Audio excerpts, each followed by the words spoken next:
What's up, Eagles Nation? What's going on, NFL world? How you doing, Division Rivals? This is Steven Hyder, Gate City Sports Channel where the cerebral NFL fan comes for about 10 minutes of daily content. All right, y'all. Joe Flacco's traded. I want to jump into a discussion of the offense a little deeper because a lot of great conversations with a lot of you guys off of yesterday's video. I'm so sorry I didn't get to everybody because of the length of the conversations were really difficult for me to get to every person. Just stick with me. I'll get to you guys. I promise you. But, Eagles Law Nation, JJJ, there's, 2020, there's so many of you guys that we were going kind of talking back and forth about the system and scheme and like what I'm seeing and what's happening with like Jalen Hurts and Nick Sirianni in this offense. Well, let's start with move number one, right? Trading Joe Flacco, I think was a smart idea. It's not because, look, I love this story of bringing home a South Jersey kid that grew up an Eagles fan. I love that whole story. And if you were using Joe Flacco as a bridge quarterback to the next year's draft, I think that would have made a ton more sense. But given the fact that you're in the situation you're in with Jalen Hurts and this coaching staff in the 2022 draft coming up, you can't turn the page to a Joe Flacco. It doesn't make any sense. So if someone's going to offer you a 6-round valuation for a guy that you're paying like $3 million to, I think you take that. And you take that every time. So to me, smart trade idea. I don't know how Joe felt about it because it's not like the Jets didn't try to sign him this past offseason and he opted to come to Philadelphia over staying with the Jets. But, maybe he's going to like the new coaching staff there. So, in my opinion, smart idea. I do think that there's probably some element of the Eagles that were like, let's just try to avoid a situation of saying, let's put the experienced guy that resembles Phillip Rivers in at quarterback and see Nick Sirianni. I think they wanted to avoid that situation to an extent. But to be honest with you, I think it more so came down to the fact that the Jets had the injury at the quarterback position. They needed somebody that they could throw in in the games that was respectable. I think that's the bigger reasoning behind it. Although I think the Eagles probably thought to themselves like, well, this is a pretty unique opportunity to take care of that narrative. Although to be honest with you, it's not like the Gardner Minshew narrative is going to be any quieter because now you're dealing with a younger quarterback. So I'm not going to get into that right yet, guys. We'll say that for a week or two because I think it's too premature to call for those type of things. But that crossed my mind too. So I want to talk a little bit about some of the conversations we were having. A lot of you guys are asking me, why is this offense just entirely too dependent upon the RPO play? Why is this happening? Why are we running this college system? What is going on here? And I told you, the easiest answer I can give you is that it comes down to the personnel that the Philadelphia Eagles have. And the most likely culprit and easiest culprit, if you will, to point out is the quarterback, Jalen Hurts. But it's more than that, guys. It's not. If it was just your quarterback, then you would see a gradual decline of the RPO, right? You'd still be running RPOs. It's part of Nick's system. That's what's been misunderstood by the media from day one. They ran RPOs in Indianapolis, even with, guys like Phillip Rivers. They were still top 10 in RPO utilization. Jacoby Brissett, they were top 10 in RPO utilization. I can't see the data for Andrew Luck, so I don't know where they were with Andrew Luck. But it's not like that system didn't exist. It's just that we're seeing an acceleration of it to an extent that it's high, guys. Like I said, Patrick Mahomes broke the record last year by going over 100 passing attempts out of RPOs. And Jalen Hurts was on pace to get above 140. So I might even be underestimating that because I forgot we got to add in the 17th game. So he might have actually been on the pace to go over 150, to be quite honest. So you got to kind of take that into consideration when you look at what's happening. But what I want to talk about here is the RPOs.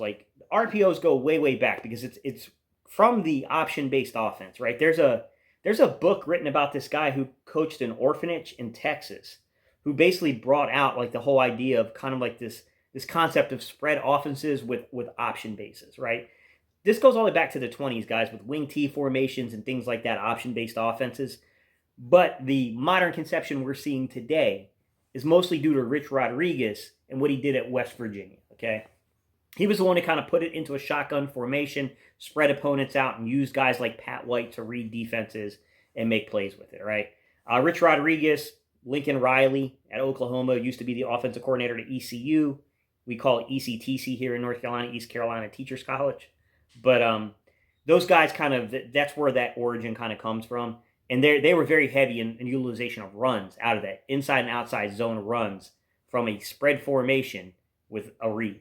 So, That's where the origins of this stuff comes from. So the first thing that you're going to notice here is that Jalen Hurts has said it before, that he really didn't learn the fundamentals of the quarterback position until he got to Oklahoma with Lincoln Riley, who, shout out Lincoln Riley, because I remember his time at ECU, and he had a lot of subpar quarterbacks that he made look really freaking good at ECU. I think he had, what's that kid, Cardine or Cardeline? I can't remember his name, guys, but he did an incredible job with a few guys out there. And it's not a shock to me that he's had success with guys like Kyler Murray and Baker Mayfield and Jalen Hurts and these guys at Oklahoma, although this year's been a bit of a rough spot there with Rattler. But nonetheless, he's had a lot of success with quarterbacks. So part of this explanation, part of this answer, guys, has to do with the fact that you cannot separate certain things. I keep saying this, guys. Hopefully it'll eventually stick with you, and you'll understand what I'm telling you. You can't separate the components, the links in the chain here, right? Your play calling is related back to your game plan. Your game plans, each individual game plan you come up with, comes from the install of your offense. And the install of your offense has to do with the personnel you have offensively, as we talk offense. Okay? You want to know why we're running a lot of RPOs and a lot of college-based system stuff? It's because of the personnel we have. Number one being that quarterback. Now, like I said, I think it's a bigger story than just the quarterback. Because if it was just the quarterback, there would be a gradual reduction and then a gradual advancement of Jalen Hurts doing more traditional style offenses, which has been very slow to do. So that tells me it's more than just the quarterback. You have to dig deeper. You have to look further. What I'm telling you guys is that it also has to do with the skill position players. Think about it. Outside of Dallas Goedert, who's in his 4th year, Miles Sanders, who was in his 3rd year, right?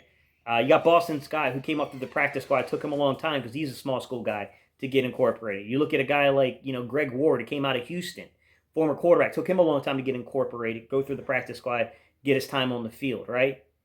It takes time for these guys that are not coming out of traditional offenses to basically get into those roles and be familiar. What I'm trying to point out to you is we have guys like Quez Watkins, who is playing very well. But to be quite honest about Quez Watkins, the sad truth is he's not very nuanced, guys. He only runs a few of the routes. He cannot run. And it's not necessarily the route tree. It's the individual techniques within the releases and where you're supposed to be, how you're supposed to beat, coverage. It's things like that they don't understand yet. Quez Watkins, that's an issue. Southern Miss, small school. Doesn't run a lot of traditional based offense. Then you go to guys like Jalen Reagor coming out of the Big 12, playing at TCU. A lot of spread stuff. Doesn't run a lot of traditional offensive stuff, right? I really love Memphis's offense. They do a very unique spread concept to where they'll use 12 personnel, so 2 tight end formations, and they like to run this weird spread formation they do there. I love their offense. I do. It's very unique, but it's still heavily spread and RPO based. And that's where you're getting your current lead back with Miles Sanders out and Kenneth Gainwell. That's the system he's coming out with. So as you look at these individual weapons around the quarterback is familiar with this offense, and probably 2/3, maybe a little high on 2/3, but half of your skill position players are also guys that don't really run. They don't have a lot of experience running traditional offensive sets. It takes time to coach guys up to this. That's why I keep trying to tell you guys.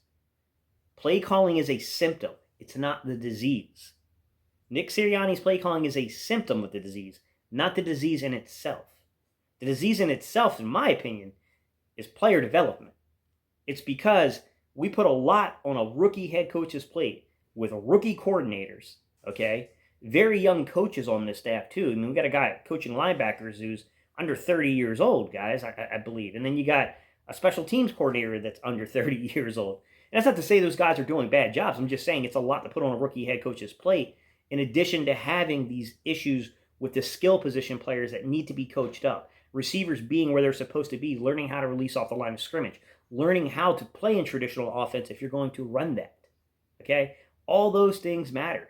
There's a reason why Zach Ertz was getting so many targets. There's a reason why these things, because those guys understand traditional offensive concepts and know where to be. It's going to take time. I think there's a reason why Devontae Smith has gotten a big head start, right? He's coming out of Alabama, which still does run some RPO stuff, but they're far more traditionally based than a school like TCU is. It's a developmental issue, guys. We have to develop the roster. If we fail to develop this roster, I don't care what calls you make. I don't care who you bring in to make the calls. It won't matter. If you can't execute the play calls, it doesn't matter what play you're calling. It is what it is in that perspective, guys. All right, Joe, I appreciate y'all's time and attention. I'll say that they need to do more things in the running game. That's what's going to help the offense. You've got to simplify things and protect the quarterback to then expand upon where you want the quarterback and you want these skill position players to do. If you're running the ball 20 to 30 times a game, no matter how you're doing it between the quarterback, the running back, using your wide receivers if you need to, whatever. If you're doing that, then it's minimizing the amount of plays where teams can key in on RPO stuff.